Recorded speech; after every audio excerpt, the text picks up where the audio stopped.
कने है इसको कहूँ एमन तो क्यों कि और संग नहीं निकल गया कम से कम छोकरियों में भी बजा दिया मैं कर करा दिया नहीं बजा दिया आहा के पार्टी तो स्वीट रहो सब जनसंख्या देखिए हमरा बोले हमरा अपना देश 12-13 वर्ग नहीं हो अब छोकरियों को टाने बजले तो स्वतंत्र देख लियो सब बजे थी तो गाना गाओ तकर बाद हे कने है इसको कहूँ कने है इसको कहूँ हे बाबा दियो ने सबके बेटा नहीं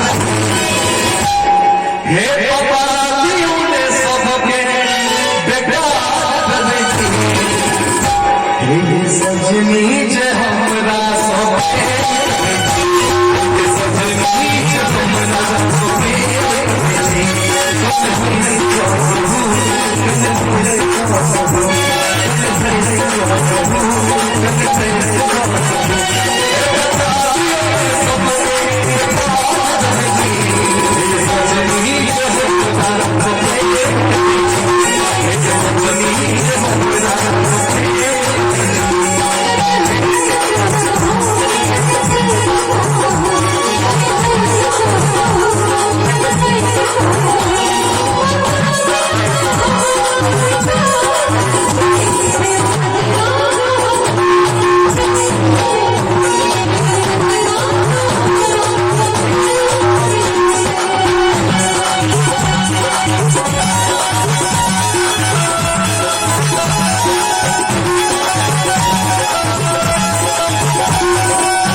Oh,